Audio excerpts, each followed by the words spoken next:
വിജീസ് കിച്ചൻ്റെ പുതിയൊരു വീഡിയോയിലേക്ക് സ്വാഗതം. ഞാൻ നിങ്ങളുടെ സ്വന്തം വി ചേച്ചി. എൻ്റെ പ്രിയപ്പെട്ട ഒത്തിരി സുഖമായിട്ടിരിക്കുന്നു.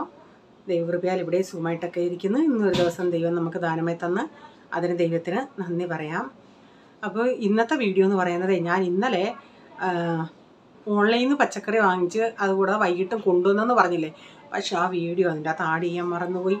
അപ്പോൾ അത് ഞാൻ ഇതിൻ്റെ അകത്ത് കാണിക്കുന്നുണ്ട്. ഓൺലൈനിൽ വാങ്ങിച്ച വിലയും ഇവിടുത്തെ നമ്മൾ ഓഫ്ലൈൻ നേരിട്ട് പോയി വാങ്ങിച്ചതുമായിട്ടുള്ള വ്യത്യാസമൊക്കെ അത് കാണിക്കുന്നുണ്ടായിരുന്നു. ആ പച്ചക്കറിയുടെയൊക്കെ വിലയൊക്കെ ഞാനിന്ന് ഇതിൽ പറയുന്നുണ്ട്. അപ്പോൾ നിങ്ങൾ വീഡിയോ ഒക്കെ കാണുക, സപ്പോർട്ട് ചെയ്യുക. ഓക്കെ, ഇനി നമുക്ക് വീഡിയോയിലോട്ട് പോകാമേ. അന്നേരം ഞാൻ രാവിലെ ഇന്നലെ കടലക്കറി ഞാൻ വെച്ചല്ലേ, അപ്പോൾ ഇന്ന് രാവിലെയാണ് അതിന് കടുക് വറുക്കുന്നത്. അപ്പോൾ ഇന്ന് പുട്ടാണ് ഉണ്ടാക്കുന്നത്. അപ്പോൾ പുട്ട് ഇച്ചിരി ചോളപ്പൊടി ഉണ്ടായിരുന്നു, ചോളപ്പൊടിയും ഗോതമ്പും കൂടെ. ഞാൻ സാധാരണ പുട്ടിന് കുഴയ്ക്കുന്നത് എങ്ങനെയാണെന്ന് നിങ്ങൾക്കറിയാമല്ലേ അല്ലേ. കുറച്ച് ആട്ടയെടുത്ത് നന്നായിട്ട് ചപ്പാത്തി കുഴയ്ക്കുന്നതിനേക്കായി കുറച്ചുകൂടെ ലൂസായിട്ട് കുഴച്ചിട്ട് അതിൽ നിന്ന് കുറച്ചിട്ടിട്ട് പിന്നെ കുറച്ച് ഡ്രൈ പൗഡർ കൂടെ മിക്സിയുടെ ചെറിയ ജാറിലിട്ട് പൾസ് ചെയ്ത് അങ്ങനെ എടുക്കുക. അപ്പം ഞാനതൊന്ന് കുഴച്ചിട്ട് ഇങ്ങനെ പൾസ് ചെയ്ത് പൊടി എടുത്തിട്ട് അതൊന്ന് മാറ്റി അവിടെ അടച്ചു വെച്ചിട്ടുണ്ട്. ആ നേരം കൊണ്ട് കടലയ്ക്ക് കടുക് കൂടെ വറക്കട്ടെ. കടലയ്ക്ക് കടുകൊക്കെ ഞാൻ വറുത്ത് ചേർത്തു. പിന്നെ ആദ്യത്തെ പുട്ടങ്ങ് പോളുണ്ടാക്കി കൊടുക്കാമെന്ന് വെച്ച്. അവന് രാവിലെ പോകണമല്ലോ, അവൻ സാധാരണ രാവിലെ കഴിക്കാറില്ല. അപ്പോൾ അവന് കറി കൂട്ടി കഴിക്കുന്നത് കൊണ്ട് അവൻ പറഞ്ഞ് അവന് തേങ്ങ ഇടണ്ടാന്ന്. അപ്പോൾ അവൻ സാധാരണ കഴിക്കാതെ പോകുന്ന ഇന്നിതിപ്പം ഇവൻ ഈ പുട്ടും, എനിക്കാണെങ്കിൽ പുട്ടും കടലയേക്കാൾ ഇഷ്ടം. നമ്മൾ പുട്ടും പഴവും കഴിക്കത്തില്ലേ, അതാ ഇഷ്ടം. പ്രീസനും പുട്ടും പഴവുമായി ഇഷ്ടം, ഇതിഷ്ടമല്ല. അപ്പം ഇവനെ പ്രതിയാണ് ഞാൻ ഈ കടലക്കറി ഉണ്ടാക്കിയത്. അങ്ങനെ അവനുള്ളത് കൊടുത്തു. പിന്നെ അത് കഴിഞ്ഞിട്ട് ഡാഡിക്ക് കൊടുത്ത്, പിന്നെ അങ്ങനെ ഓരോരുത്തർക്ക് കൊടുക്കുക. രാവിലെ ഇന്നത്തെ ദിവസം നല്ല ഒരു ബിസിയായ ദിവസമായിരുന്നു. കാരണം ഇത് പുട്ടുണ്ടാക്കുന്നൊരിടയ്ക്ക് അതിൻ്റെ ഇടയ്ക്ക് ഇവന് കൊണ്ടുപോകാനായിട്ട് ഞാൻ നേരം ചിന്തിച്ച് കടലക്കറി ഉണ്ടല്ലേ, അപ്പോൾ ഇച്ചിരി പൂരി ഉണ്ടാക്കി കൊടുക്കാമെന്ന് വെച്ച്. പൂരി ഇപ്പം ഞാൻ ആദ്യം ഇങ്ങനെ ഓരോ പൂരി ഉണ്ടാക്കാമെന്ന് നോക്കിയിട്ട് പിന്നെ ഞാൻ ചിന്തിച്ച് ആദ്യം ഞാനൊന്ന് ഉണ്ടാക്കി, എന്നിട്ട് അതുകൂടെ മാവൂടെ ചുരുട്ടി മൊത്തത്തിലൊരു ഉരുളയാക്കിയിട്ട് അത് മൊത്തത്തിലങ്ങ് പരത്താമെന്ന് വെച്ചാൽ അതാണ് ഇങ്ങനെ ഒരു ലെവലില്ലാതെ വന്നത്. പക്ഷെ പൂരി ഇവിടുത്തെ ഈ ഓരോരുത്തരുണ്ടാക്കത്തില്ലേ അതുപോലെ കുഞ്ഞൻ പൂരിയായിപ്പോയി. അപ്പോൾ ഞാൻ ആദ്യം ഇങ്ങനെ ഒന്നുണ്ടാക്കിയിട്ട് പിന്നെ അത് ഇച്ചിരി കട്ട് ചെയ്ത് പിന്നെ ഞാൻ എല്ലാം കൂടെ പരത്തിയിട്ട് ഇങ്ങനെ ഒരുമിച്ച് വലിയ ഒരെണ്ണം പരത്തിയിട്ട് ഇങ്ങനെ കട്ട് ചെയ്തെടുത്ത്. ഇന്നലെ ഇവൻ ഇഡലിയും ചട്നിയും കൊണ്ടുപോയിട്ട് പിന്നെ ചട്നി അധികം വന്ന്. അത് എന്നാൽ അവിടെ അങ്ങ് ഞാൻ പാത്രം കഴുകിയിട്ട് വരട്ടെ എന്ന് വെച്ചാൽ അവൻ പറഞ്ഞ് അവിടെ വാഷ് ബേസിനുള്ള അങ്ങനെ അതൊക്കെ ബ്ലോക്കായാൽ അങ്ങനെ ആവുമെന്ന് പറഞ്ഞ് അത് ഇവിടെ വന്നപ്പോഴത്തേക്കിനൊക്കെ അതൊരു പാത്രം സ്മെല്ലാവുമല്ലേ വൈകുന്നേരം ആകുമ്പോഴത്തേക്കിന്. അപ്പോൾ റേച്ചാൻ പറഞ്ഞു, റേച്ചാൻ നാണ്ട് ഇത്രയും കഴിക്കൂ. റേച്ചാൻ പക്ഷേ 2 സൈഡിലും തേങ്ങ വേണം. തേങ്ങ ഇച്ചിരി കൂട്ടിയാണ് റേച്ചാൻ എടുക്കുന്നത്. അപ്പോൾ ഇന്നലെ റേച്ചാൻ പഴം കൊണ്ടുവന്ന്, ആ പഴം കൊണ്ടുവന്നത് പാളയംകോടൻ പഴമാണെന്ന് പറഞ്ഞാൽ കൊണ്ടുവന്ന്. എനിക്ക് പാളയംകോടൻ ഭയങ്കര ഇഷ്ടമാണ്. പക്ഷേ ഒരെണ്ണം എടുത്ത് കഴിച്ച് നോക്കണേ പാളയംകോടൻ പഴമല്ലായിരുന്നു, നമ്മുടെ ഞാലിപ്പൂവൻ പഴമായിരുന്നു. ഞാലിപ്പൂവൻ പഴം ഇവിടെ മിക്കവാറും കിട്ടും, പക്ഷേ പാളയംകോടൻ അങ്ങനെ നമുക്ക് കിട്ടാൻ ബുദ്ധിമുട്ടാണ്. എനിക്ക് ഭയങ്കര ഇഷ്ടമാണ്. ഇവിടെ ഈ പിള്ളേർക്ക് ഇഷ്ടമല്ല, പിള്ളേർക്ക് ആ മണം ഇഷ്ടമാണ്. ഇല്ല ചക്കപ്പഴത്തിൻ്റെ മണം പോലെ നല്ല പഴുത്ത പാളയംകോടൻ പഴത്തിന് നല്ല ചക്കപ്പഴത്തിൻ്റെ മണമാണെന്ന് പറയും. അപ്പോൾ ഞാൻ പൂരിയും കൂടി ഇങ്ങനെ കുഞ്ഞൻ പൂരിയാണ്. അപ്പോൾ റേച്ചാൻ അത് കൊടുത്തിട്ട് റേച്ചാൻ പഴം എടുക്കുവാണെങ്കിലും പുട്ടിൻ്റെ അകത്തിട്ട് ഇളക്കത്തില്ല. ഒരു പഴം കടിക്കും, പിന്നെ ഇച്ചിരി പുട്ട് വായി വെക്കും. അങ്ങനെ നമ്മളൊക്കെ പുട്ടും പഴവും ഇട്ട് ഇളക്കി നന്നായിട്ട് കഴിക്കത്തില്ലേ, അങ്ങനെ ചെയ്യത്തില്ല റേച്ചാൻ. ഇവനിപ്പോൾ ഇങ്ങനെ പൂരി ഇങ്ങനെയുള്ള ഫ്രൈഡ് റൈസ് അങ്ങനെയൊക്കെ ഉള്ളതാണെങ്കിൽ ഇച്ചിരി എക്സ്ട്രാ കൊണ്ടുപോകും. കാരണം ടിഫിൻ കൊണ്ടുവരാത്ത കുട്ടികളുണ്ടെങ്കിലും വന്ന് കഴിക്കും. അതുകൊണ്ട് ഞാൻ ഇച്ചിരി എക്സ്ട്രായാണ് കൊടുത്തു വിടുന്നത്.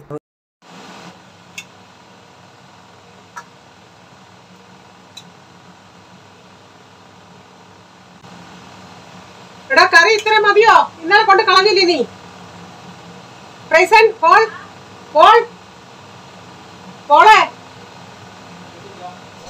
പോളാ പ്രൈസനല്ല, ഇത് മതിയോ കറി? അപ്പോൾ ഇതുവരെ ഞാനൊരു ചായ കുടിച്ചില്ല. ഇതെല്ലാം ഒന്ന് ഒതുങ്ങട്ടെന്നും പറഞ്ഞിരുന്നു. അപ്പോൾ ഇനി ഞാൻ ചായയും കൂടെ ഒന്ന് എടുക്കട്ടെ.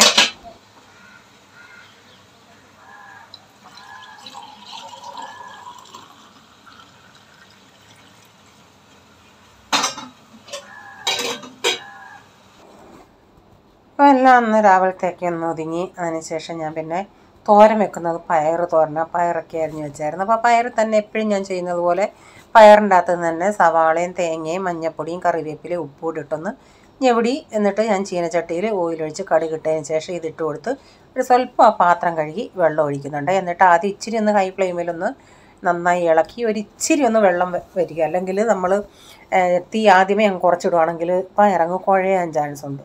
അതുകൊണ്ട് ഞാൻ ആദ്യം ഇച്ചിരി ഒന്ന് നന്നായി ഒന്ന് ഹൈ ഫ്ലെയിമിലിടും.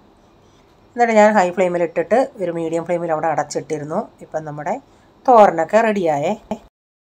കറി വയ്ക്കാൻ ഒരു 3-4 ടൊമാറ്റോ, ഒരു സവാള, 2-3 പച്ചമുളക്,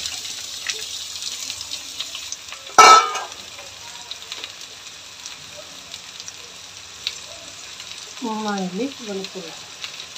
ഇതൊന്ന് വഴറ്റിയെടുക്കാം. കുറച്ച് ഉപ്പൂടിട്ടിട്ട്. ടൊമാറ്റോ ഒരെണ്ണം അരിയാതുണ്ടോ?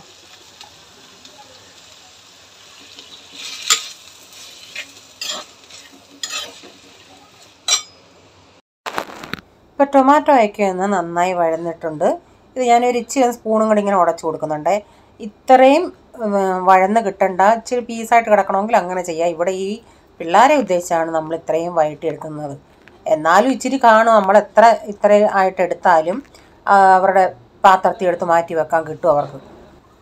ഇതിലേക്ക് ഈ ടൊമാറ്റോ കറിക്കൊക്കെ നമ്മൾ അരപ്പ് എത്രയും തേങ്ങ ചേർക്കുന്നോ അതനുസരിച്ചാണ് അതിൻ്റെ തിക്നെസ്. അപ്പോൾ ഞാൻ ഇതിലേക്ക് ഒരു അരമുറി തേങ്ങ, 2 വെളുത്തുള്ളി, 1/2 ടീസ്പൂൺ ജീരകം, മഞ്ഞൾപ്പൊടി, ഇത് ഇത്രയും ആദ്യം നന്നായി പേസ്റ്റ് പോലെ അരച്ചിട്ട് മിക്സിയുടെ ആ ജാറിൽ സ്ഥലം ഉണ്ടെങ്കിൽ നന്നായിട്ട് അരഞ്ഞ് കിട്ടിയതിന് ശേഷം സ്ഥലം ഉണ്ടെങ്കിൽ അരക്കപ്പ് തൈര്. തൈര് ചേർക്കേണ്ടവർക്ക് ചേർക്കാം, ഇല്ലാത്തവർക്ക് ചേർക്കണ്ട. ഞാൻ ചേർത്തേ. എനിക്കിപ്പം ചെറിയ മിക്സിയുടെ ജാറിലായിരുന്നു ഞാൻ അരച്ചത് കൊണ്ട് ഞാൻ അരപ്പരച്ച് ആ പാത്രത്തിലെടുത്തതിന് ശേഷം പിന്നെ അരക്കപ്പ് തൈരൊന്ന് ഉടച്ച് ഇതിൻ്റെ അകത്തോട്ട് ചേർക്കുമായിരുന്നു. എന്നിട്ട് അത് അരപ്പെല്ലാം അതിൻ്റെ അകത്ത് ഇട്ടതിന് ശേഷം ആവശ്യത്തിനുള്ള ഉപ്പും ചേർത്തു. എന്നിട്ട് അതൊന്ന് വേവാനായിട്ട് ഇച്ചിരി ഉലുവാപ്പൊടിയും കൂടെ ചേർത്തിട്ടുണ്ട്. എന്നിട്ട് ഇനി ഇതൊന്ന് തിളച്ച് വരട്ടെ. അപ്പോൾ ചന്തയിൽ പോയിട്ട് മീനൊന്നും കിട്ടിയില്ലല്ലോ. സത്യം പറഞ്ഞാൽ മീനില്ലാതെ അങ്ങോട്ടൊരു ചോറ് കഴിക്കാനും തോന്നില്ല. അപ്പം ഞാൻ ഇത്രയും ദിവസം അന്നൊക്കെ മീൻ കിട്ടുമ്പോൾ പരിഞ്ഞിൽ ആദ്യത്തെയൊക്കെ മീൻ കിട്ടിയപ്പോൾ മീൻ ഇഷ്ടം പോലെ ഇരുന്നപ്പം ചൂരയുടെ പരിഞ്ഞിലൊക്കെ ഞാനെടുത്ത് കളയുമായിരുന്നു. അപ്പോൾ പിന്നെ അവസാനം എല്ലാം കൂടെ ഒരു പാത്രത്തിൽ ഇങ്ങനെ ആക്കി വെച്ചു. അപ്പം ഒന്നും ഇല്ലാതിരുന്നില്ല. പണ്ടുള്ളവർ പറയത്തില്ലേ ആട് കിടന്നിടത്തൊരു പൂടേലും കാണുമെന്ന്, അതുപോലെ അത്രയും മീൻ ഇരുന്നുണ്ടെങ്കിൽ ഇത്രയും പരിഞ്ഞിൽ വെച്ചത് കൊണ്ട് ഇന്ന് ഞാനതെടുത്തു. അപ്പം ഞാൻ ആദ്യം സവാള, തേങ്ങ, പച്ചമുളക് കീറിയത്, കറിവേപ്പില, കുരുമുളക്, മഞ്ഞൾപ്പൊടി, ഉപ്പ് ഇത്രയിട്ട് കൈ കൊണ്ട് നന്നായി ഒന്ന് ഞെവിടിയേ. എന്നിട്ട് അതിന് ശേഷം ഈ പരിഞ്ഞിൽ, അതിൻ്റെ അകത്ത് ചൂരയുടെ പരിഞ്ഞിലുമുണ്ട്, ഇച്ചിരി അയലയുടെ പരിഞ്ഞിലുമുണ്ട്, അതുകൂടെ ഇട്ട് ഒന്ന് ഈ പ്രൈസൻ കൊച്ചൻ ഇന്ന് ഇത് തിന്നെന്നുള്ളതാണ്. ചില സമയത്തെ അവന് ഇഷ്ടമുള്ളൂ. അപ്പം ഞാൻ അതിൻ്റെ അകത്ത് ഇച്ചിരി വെള്ളമൊക്കെ ഒഴിച്ച് അതൊന്ന് വേവിക്കാനായിട്ട് വെക്കട്ടെ. ഇന്ന് ഞാൻ ഈ തോരൻ കൂട്ടിയാണ്, എനിക്ക് 2 ദിവസത്തേക്കുണ്ടായിരുന്നത് ഞാൻ ഊണ് കഴിച്ചത്. ടൊമാറ്റോ കറി എനിക്കിഷ്ടമാണ്. മോര് കറി അത്ര താല്പര്യമില്ല, പക്ഷേ ടൊമാറ്റോ കറി ഇഷ്ടമാണ്. ഈ മീൻ തോരൻ വെക്കുമ്പം കാന്താരി ആയിരുന്നെങ്കിൽ കുറേയും കൂടെ നല്ലതാണ്. മീൻ തോരനും പോട്ടെ, പരിഞ്ഞിൽ, ഞാൻ ഈ പരിഞ്ഞിൽ ഇങ്ങനെ വെക്കുന്നതാണെങ്കിൽ നന്നായിട്ട് കുരുമുളക് പൊടി ചേർക്കും.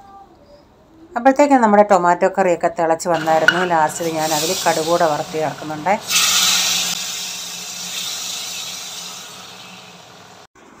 ഇനി കാണിക്കുന്ന വീഡിയോ ഞാൻ ഇന്നലെ കാണിക്കേണ്ടതായിരുന്നു. ഇന്നലെ വന്നുടനെ വാങ്ങിച്ചുകൊണ്ട് വന്ന പച്ചക്കറിയാണ്. അപ്പോൾ ഞാൻ രാവിലെ അത് കാണിച്ചാൽ ടൊമാറ്റോയും കോവയ്ക്കൊക്കെ വാങ്ങിച്ചു. അപ്പം വൈകിട്ട് നേരത്തെ വന്നതുകൊണ്ട് അതുവഴി വന്ന വഴിക്ക് പച്ചക്കറിയും കൂടെ വാങ്ങിച്ചുകൊണ്ട് വന്നു. റിച്ചാനിപ്പം ജോലി കഴിഞ്ഞ് വന്ന വഴിക്ക് പച്ചക്കറിയും കൊണ്ടാണ് വന്നത്.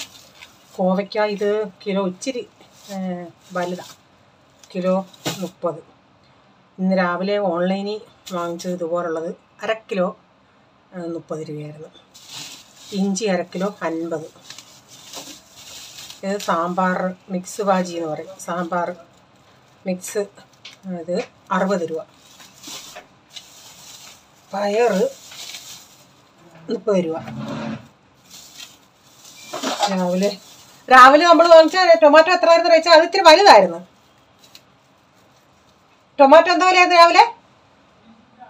1/2 കിലോ 30. ഇത് കിലോ 15 20 വേണ്ട. ഇത് 20. ബീൻസ് 30. ഇത് നമ്മുടെ പാളയംകോടൻ പഴം, ഇവിടെ ആർക്കും ഇഷ്ടമല്ല, എൻ്റെ ഫേവറേറ്റ്. 40 രൂപ ഡസൻ.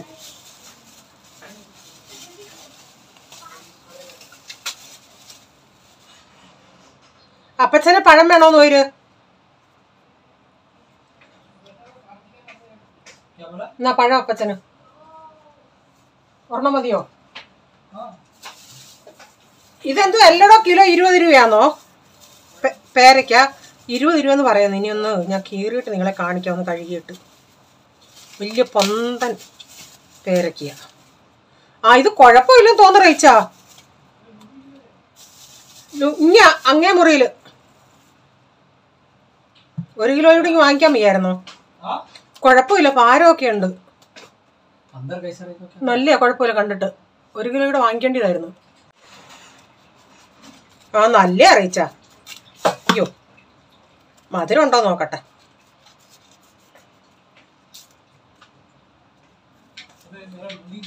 അവിടെ ആയവള്ളിയേ വെളി. കുഴപ്പമില്ല അറിയിച്ചാ, നല്ലയാ.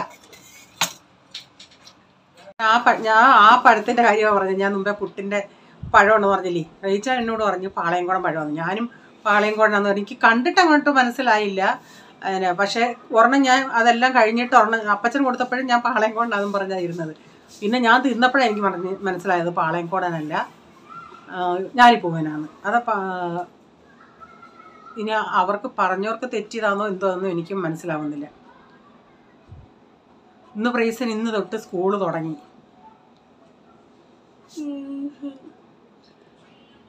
തുടങ്ങിയ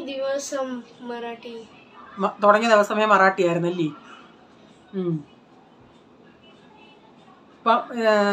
ഇന്ന് രാവിലെ നിങ്ങൾ വന്നേരം മഴയുണ്ടായിരുന്നില്ലോടാ, ചെറുതായിട്ട്. അപ്പൊ പച്ചക്കറിയുടെ വില പകലൊക്കെ നല്ല വിലയാണ്. ഇതിപ്പം റേച്ചാൻ ഇല്ലേ, ഓഫീസിൽ നിന്ന് വന്ന് 10 മണിയൊക്കെ ആയ സമയത്ത്. അപ്പം ഇവർ അടച്ചിട്ട് പോകുന്ന സമയമായിരുന്നു. അന്നേരം ഇച്ചിരി വില കുറച്ച് കിട്ടിയതാ. ആ ബീൻസ് ഉണ്ടല്ലേ, ബീൻസ് ഞാൻ അരിയാൻ എടുത്തപ്പോഴാണ്, പുറമേ കുഴപ്പമില്ല, അരിയാൻ എടുത്തപ്പോഴാണ് അറിഞ്ഞത് എല്ലാം നാണ് ഇത്രച്ചുള്ള ചില ബീൻസുകളുണ്ടായിരുന്നു. എന്നിട്ട് ഞാനത് ഈ റേച്ചാൻ നമ്മുടെ കൂട്ട് നോക്കത്തെ ഇവിടെ നിന്നൊക്കെ പറയുന്നത് നമുക്ക് എടുത്ത് കൊടുക്കാം. ചില ചുരുക്കം വില കുറവുള്ള എന്തെങ്കിലും വെണ്ടയ്ക്കയോ അങ്ങനെ കാണോ ആണെങ്കിൽ അവരിങ്ങനെ തിരയാൻ കൊടുക്കത്തില്ല. ബാക്കി എന്തും തിരഞ്ഞ് നമുക്ക് എടുത്ത് കൊടുക്കാം. പക്ഷെ റേച്ചാൻ അവരോട് പറയാം, അവരിങ്ങനെ എടുത്ത് കൊടുക്കും. അപ്പോൾ ഇത് എനിക്കൊന്ന് ലാസ്റ്റിലിരുന്ന ചെറുതായിരുന്നെന്ന്, അതുകൊണ്ട് അത് ചെറുതായിരുന്നു. പിന്നെ ബാക്കിയൊന്നും കുഴപ്പമില്ലായിരുന്നു. ഈ മിക്സ് സാമ്പാർ വാജി വാങ്ങിക്കുമ്പോൾ റേച്ചാൻ അതിൻ്റെ അകത്ത് അവരിട്ട് കൊടുക്കും ക്യാപ്സിക്കം. അതും നമുക്ക് തിരഞ്ഞെടുക്കാം എന്തൊക്കെയാണ് വേണ്ടിയെന്ന് വെച്ചാൽ. എപ്പോഴാണ് റേച്ചാൻ സാമ്പാർ വാജി, ഞാൻ ഇന്നാലും പറഞ്ഞ കോളിഫ്ലവർ വേണ്ടാന്ന്.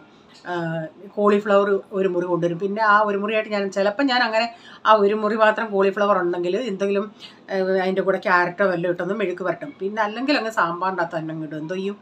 പിന്നെ ക്യാപ്സിക്കം പിന്നെ കുഴപ്പമില്ല. പക്ഷെ അതിൻ്റെ സ്ഥാനത്ത് നമ്മൾ ഉപയോഗിക്കുന്ന വേറെ വല്ലൊരു നമ്മുടെ മുരിങ്ങയ്ക്കയോ അങ്ങനെ വല്ലതും ആണെങ്കിൽ കുഴപ്പമില്ലായിരുന്നു. ഇത് അവർ ഈ എടുത്തു കൊടുക്കുന്നത് എടുത്തുകൊണ്ട് വരും. ഓക്കെ. അപ്പോൾ ഈ പേരയ്ക്ക റേച്ചാൻ എന്നോട് ഫോൺ ചെയ്ത് പറഞ്ഞായിരുന്നു 20 രൂപ കിലോ പേരയ്ക്ക. അപ്പം 20 രൂപ എന്ന് പറഞ്ഞാൽ എനിക്കും ഒരു ഡൗട്ട് നല്ലതായിരുന്നു. റേച്ചാൻ പറഞ്ഞാൽ എന്ത് വന്നാലും ഞാൻ 1 കിലോ, ഈ 3 എണ്ണം 1 കിലോ ആയിരുന്നു.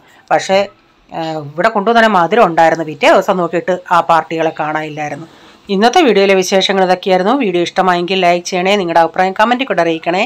സബ്സ്ക്രൈബ് ചെയ്യാതെ ആരെങ്കിലും വീഡിയോ കാണുന്നുണ്ടെങ്കിൽ, വീഡിയോ ഇഷ്ടമായി വീണ്ടും ഈ ചാനൽ കാണണമെന്ന് ആഗ്രഹം ഉണ്ടെങ്കിൽ ഒന്ന് സബ്സ്ക്രൈബ് ചെയ്തിട്ട് ബെല്ലൈക്കൺ കൊണ്ട് പ്രസ് ചെയ്യുകയാണെങ്കിൽ ഓൾ എന്നൊരു ഓപ്ഷൻ വരും. അതുകൂടെ പ്രസ് ചെയ്യുകയാണെങ്കിൽ ഞാനിടുന്ന വീഡിയോയുടെ നോട്ടിഫിക്കേഷൻ നിങ്ങൾക്ക് എന്നും വരുന്നതായിരിക്കും. ഇനി ഒരു പുതിയ വീഡിയോയുമായി വരും വരെ bye, God bless you all. Thank you, take care, bye, see U.